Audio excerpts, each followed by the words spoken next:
When I think back to some of my favorite open world games, one always seems to pop into my head: the Saboteur. For those unfamiliar with this 2009 cult classic, picture GTA if it was set in Nazi-occupied France during World War II, complete with noir aesthetics and tons, and I mean tons, of explosions.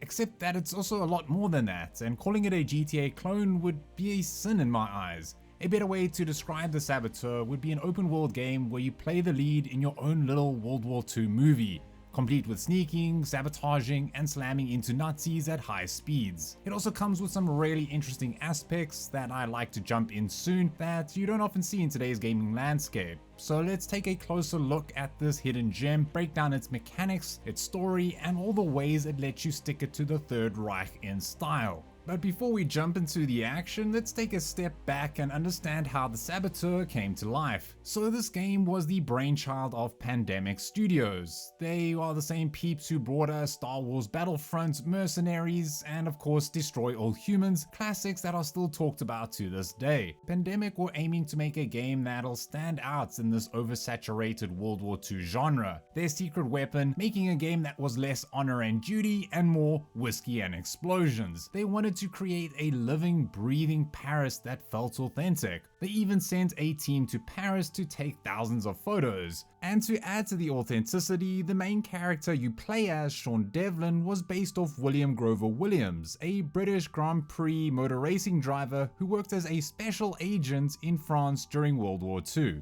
But here's where things get a bit messy, like a drunken bar fight. In 2008, Pandemic got bought out by Electronic Arts. Yeah, that EA. At first it seemed like a dream come true, more resources, bigger budget, all that jazz. But in reality it was like watching a rabbit get adopted by a wolf. The Saboteur finally dropped in December 2009, but by then Pandemic were on its last legs. EA shut down the studio just weeks before the game's release. Talk about a punch to the gut. Plus the reception was, well, let's just call it mixed. Critics were like, yeah, it's cool, but where it got praise for its unique style and setting, but caught a lot of flack for some wonky gameplay mechanics and some very peculiar bugs. Sales-wise, the Saboteur was more of a slow burn than a blazing inferno. It didn't fly off the shelves, but it found its audience over time, and since then it's become somewhat of a cult classic. Looking back, the Saboteur was kinda like Pandemic's swan song, a final explosive screw you to the Nazi-saturated World War II genre before the studio went dark. It wasn't perfect by any means, but it had so much ambition and personality coming out of its ears that it's so hard not to enjoy. At the moment you can get it for a very decent price on most platforms, but hey, it's also free on the Xbox Game Pass, but it just means that you have to install the EA app to get it to work, which might put some people off. But now that we've seen where the Saboteur came from, let's talk about what actually goes down in the game. So the Saboteur takes place in Nazi-occupied Paris in the early 1940s, but instead of just making it another World War II shooter, the devs wanted to make it a bit more special. It's a game that oozes style, occasional laughs, and a whole lot of explosions. You play as Sean Devlin, an Irish race car driver turned resistance fighter that throws in more witty cliches than Father Ted. But Sean's not your average hero here. He's rough around the edges, loves his whiskey, and has a vendetta against the Nazis that would make my own grandfather proud. Should have been me, brother.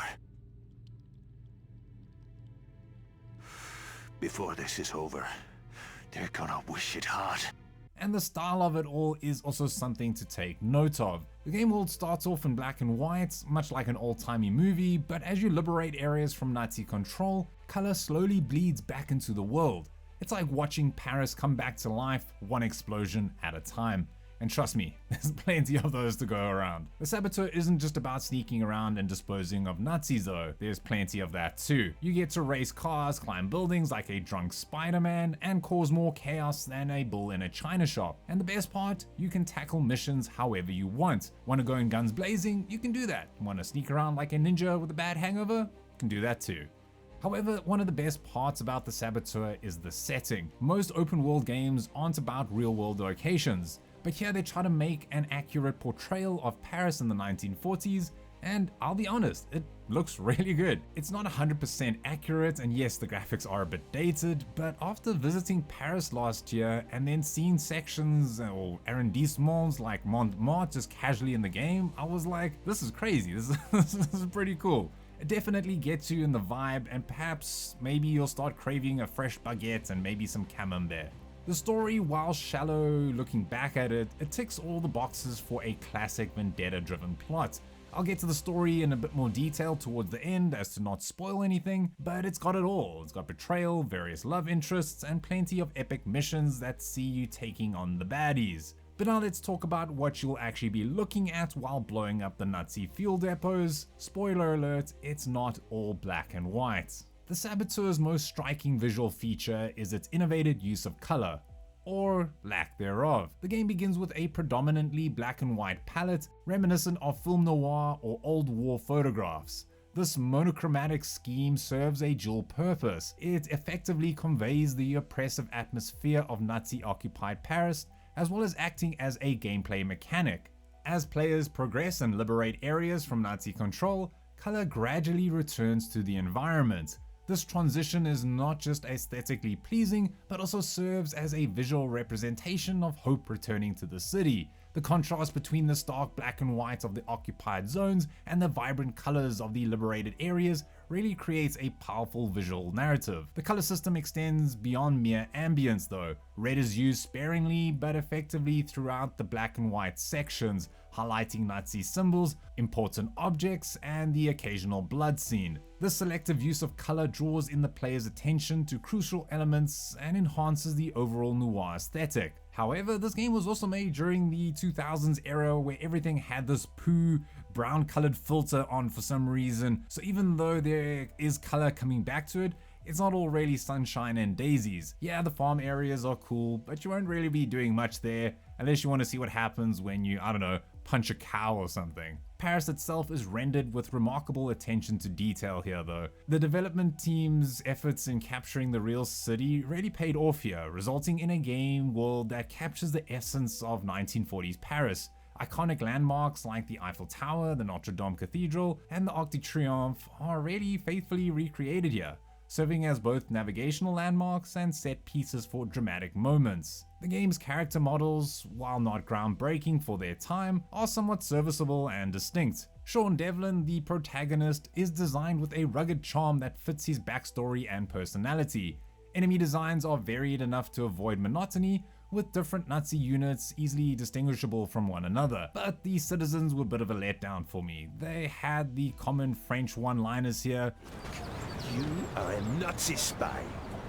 but it did feel a bit empty at times, which I think was just due to the programming limits, I guess.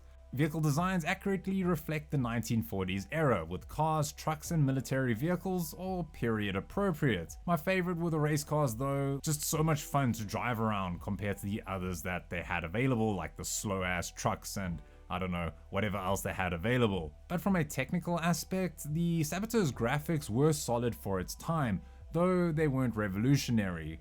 For me personally, I feel like the Saboteur's visual design is one of its strongest aspects. The unique color mechanics, atmospheric lighting, and detailed recreation of Paris really combine to create a distinctive yet memorable aesthetic that helps set it apart from other World War II themed games of its era. And yes, obviously you're gonna see a lot of bugs from time to time. It honestly just, I don't know, made it more funny for me. Sometimes you just see tanks just flipping around or cars just appearing from the sky, and I don't know, it gave me a good chuckle here and there. But the visuals aren't the only tool that the Saboteur uses to immerse players in Nazi-occupied France. So let's turn up the volume and explore how the music and sound design play an equally powerful role. The Saboteur's audio design, encompassing both its music and sound effects, really play a crucial role in establishing the game's unique atmosphere and enhancing player immersion. The music dynamically shifts based on the player's actions and location. So like during stealth sections, the score becomes subdued,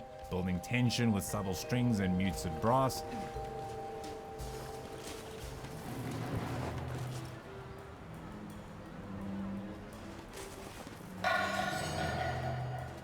But then as the action intensifies, so does the music, swelling with orchestral arrangements that amplify the excitement of both combat or chase sequences.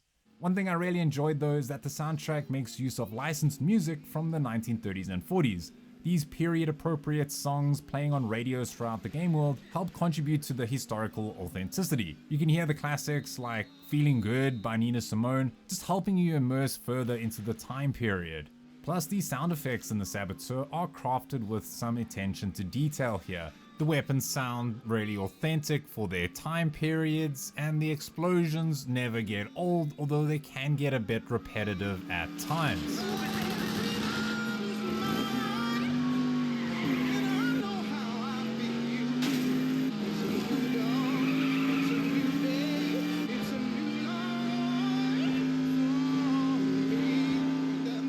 When it comes to the ambient sound, I think it's also something to take note of. The streets in Paris always felt somewhat alive with the murmur of conversations and the occasional sound of military vehicles patrolling through. These audio cues not only add to the atmosphere but also serve gameplay purposes, alerting players to nearby enemies or points of interest. I'd also say that the voice acting in this game is not bad.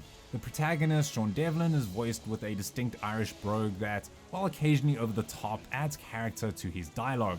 Bollocks. It'll be a fucking miracle if I don't get zapped up here.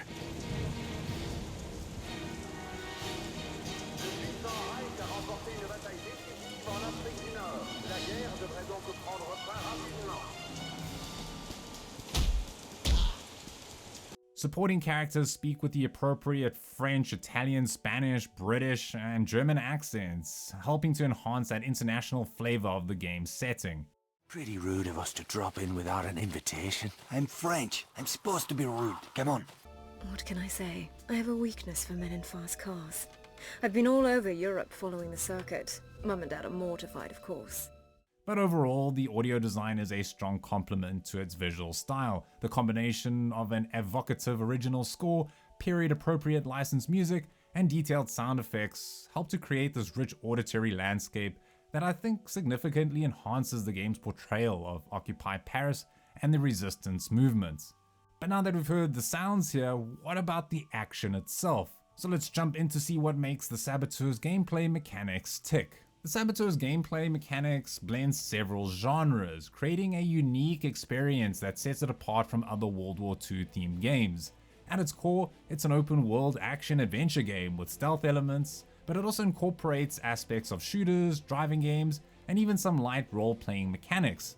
So let's break down these various components. First up is the open world structure. Because the game is set in a large open world recreation of Paris and the surrounding countryside, you can freely explore this environment, with the city divided into its districts that can be liberated from Nazi control. This includes the buildings too, so verticality is a big deal in the Saboteur.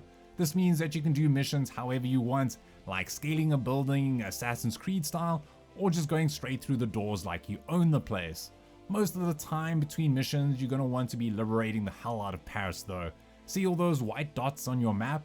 Yeah, those are various Nazi installations, and you're going to want to be taking those down. But for me, the most fun is just getting an anti-air gun or a tank and just blasting anything that moves in this game. Which then brings me to the game's wanted level, or in this case, the alarm level.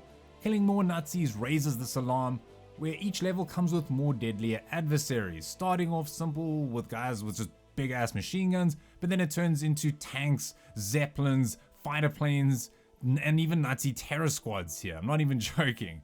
Most aren't too bad in the beginning levels, and you can rid your wanted level by simply hiding in these hideout areas scattered across the map, which honestly make it a bit too easy, but at the same time I get it. But I won't lie, if you enjoy causing mayhem and destruction in open world games, this game is a winner for you. Plus, just destroying these installations really brings the color back into Paris. But of course it's not all John Rambo here, as stealth is also a crucial aspect of the Saboteur's gameplay. To make it even easier, you can knock out a Nazi guard, steal his uniform, and then walk semi-freely in highly restricted areas. I really enjoy that the game comes with the suspicion meter that's in the bottom of your screen that increases when you're doing suspicious things like climbing walls, having your weapon out, or I don't know, running over Nazi guards. Although this game wanted to encourage being stealthy though, you can just easily switch to open combat if you've been detected.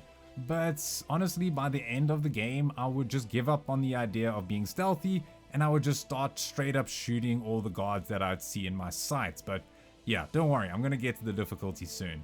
The guns here are very decent, there's a good range, and they all felt pretty powerful.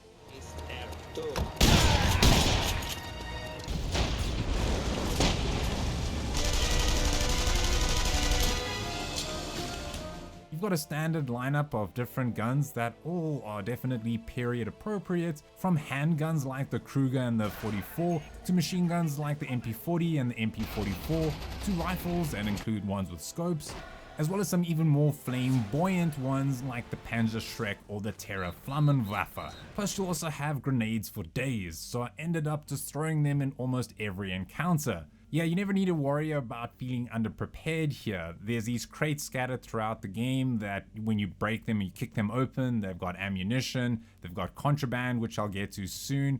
As yeah, it just really helps when you've just run out of gear and you can just get it back pretty easily. But if you want to be a bit more close and personal in your combat, then you can also opt in for some hand-to-face action. The fighting here is hilarious, I'm gonna be honest. It's like you always just end up punching the wrong person, or you just end up being so overpowered it's like you're an Irish Mike Tyson. The best part though is that you get to throw Nazis to their deaths from towers or buildings. Honestly, never gets old. The game's also got this cover system that allows Sean to take shelter behind objects during firefights, adding a somewhat technical element to the combat encounters. Although some people might not be a fan of the magnet-like covering and the chill to heal mechanic, it makes the game really easy, and again I'll get to it now. But it just feels like when you take on so much tons of intense fire and you're literally about to die, you can just relax for a few seconds and hey, you're back in action. Now something else you can't forget about in the Saboteur is Sean's ability to climb buildings and navigate the urban environments with his parkour-like movements. This vertical gameplay adds a new dimension to both exploration and mission approaches, allowing players to access rooftops for sniping, infiltration, or simply as alternative routes through the city. It's something I really enjoyed about the Saboteur, as I really enjoyed games like the Assassin's Creed franchise, but at the same time I also really enjoyed the GTA franchise. So having this parkour mechanic, yes, it isn't to the standards of Assassin's Creed, it was cool just being able to climb up whenever you wanted. If you saw a building, 9 times out of 10 you could just climb up straight to the top. And yes, that includes the Eiffel Tower. But given Sean's background as a race car driver, there's also a vehicle element that plays a role in the game. You'll be able to steal and drive a variety of period vehicles, from civilian cars to military trucks and tanks as mentioned. And yeah, each vehicle handles somewhat differently, and the driving mechanics are always that arcade-like feel, where it definitely feels like they're prioritizing fun over strict realism here. Yeah, if you've ever driven a car in GTA, you'll know exactly what I'm talking about. One aspect I thought was very useful though was your garage, where once you've stored any car there, you can just retrieve it whenever you want, including using it as a getaway vehicle. This along with your getaway crew is so cool, where tons of enemies are on you and you can just call them up as well as your getaway car, and it just really feels like you're part of a team here, or in this case, the Resistance. The Saboteur also incorporates some light RPG elements through its perk system. As you complete missions and perform certain actions, they unlock perks that help enhance Sean's abilities. They can range from better fighting styles, the ability to have your backup guys roll in with a getaway car like I mentioned, as well as various vehicles in your garage and more. It's a cool way of keeping up replayability as you feel like you're actually making progress in the game. And yeah, I won't lie, I really wanted to unlock the machine guns on the Aurora race car. And because it's an open world action game, the game offers a mix of story missions as well as some side missions. The main story missions help advance the plots and often feature more complex multi-stage objectives, whereas in the side missions, which can be obtained from Resistance members or just by exploring the city, offer additional rewards and help weaken the Nazi control. Now you also get to earn contraband by completing missions and destroying Nazi targets. This contraband serves as the game's currency, used to purchase weapons, ammunition, and vehicle upgrades. The economic system encourages you to engage with the open world and perform acts of sabotage beyond the main story missions. Now I have been touching on the difficulty in some points, but I wanted to address it here. Now I'm not sure if it's just because I'm so used to this type of open world like gameplay, but I didn't really struggle during a single point of the entire game. Now, I'll be honest, I played the game on its normal difficulty, so if you're looking for a real challenge, I'd highly recommend hard or feckin' hard. As yeah, the only times I struggled were when I hit the alarm level 5 and there were just tanks everywhere, and that was honestly the most fun part, so playing it again I would definitely put it on hard or that extra hard mode. But what's great is that if you fail a mission, you get checkpoints, so you straight back into the action. To me it was one of the best parts, as you get to try out different methods to complete the mission, some more bold than others. But overall, the Saboteur's gameplay mechanics really offer a diverse and engaging experience. The blend of stealth, combat and exploration, as well as sabotage, really provides you with multiple approaches to objectives. While not revolutionizing any single aspect of the gameplay though, the combination of these elements set against the unique backdrop of occupied Paris really creates a distinctive and memorable gaming experience. But next up is the story, so if you don't want any spoilers you might want to skip this part, but I'll be breaking down how the plot goes in the game. So the story kicks off when Sean is betrayed by a leather-strapped Nazi officer named Kurt Durker during a race in Saarbrücken. After the race, Durker tortures and kills Sean's best friend, Jules Rousseau, who also happens to be a fellow race car driver. Why, you ask? Well, it turns out Jules' sister, Veronique, is part of the French resistance. So Durker suspects the crew of being involved in sabotage, and rather than handling things diplomatically, because you know, Nazis don't really do diplomacy, he goes straight for murder. Sean narrowly escapes and vows to take down Durker and the Nazi regime one explosion at a time. Now this is where things get interesting. The Saboteur doesn't shy away from the grim realities of Nazi occupation. Sean's quest for vengeance quickly evolves into a larger fight for liberation. After Jules' death, Sean teams up with the French resistance, led by Luc Gardon, and decides that blowing up Nazi installations might just be his new full-time job. And let me tell you, Sean is very good at his job. Throughout the game, Sean takes on a series of missions to disrupt Nazi operations and weaken their grip on France. He blows up bridges, destroys propaganda, and even assassinates high-ranking officers. All of this is building up to one goal: taking down Kurt Durker. The plot then takes some twists and turns, as expected in any good World War II revenge tale. But let's get to the big spoiler here. Sean eventually tracks down Durker for a final confrontation at the top of the Eiffel Tower, which is as dramatic as it sounds. The game doesn't hold back with the set pieces here. It's action-packed, it's tense, and it's incredibly satisfying. In true cinematic fashion, Sean kills Durker, or you can just let him do it himself, which finally avenges Jules' death and bringing closure to his personal vendetta. But here's the twist. The game doesn't end with some neat, happy resolution. Sure, Durker is dead, but the war isn't over, and Sean manages to pull off one of the best lines in gaming history. Is it over? No, it's not over. I'm just getting started.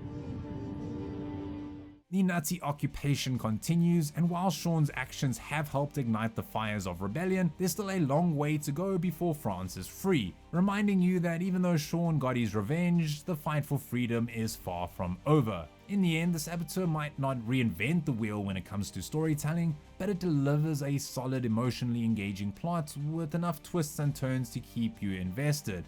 But overall, playing the Saboteur after 15 years didn't feel that much different. Just like the first time I played it, I tackled it like any other open world game, getting distracted with the side missions and just ending up causing chaos wherever I went, and the Saboteur excels in this regard. It's a game that took risks both in gameplay and with its narrative, and while it's not perfect, it's a hidden gem definitely worth revisiting. Between its gritty World War II setting, satisfying sabotage mechanics, and its unique black and white aesthetic, to me it really stands out as a memorable experience. Sure, the story may be a bit predictable, but blowing up Nazi strongholds in the heart of Paris never gets old.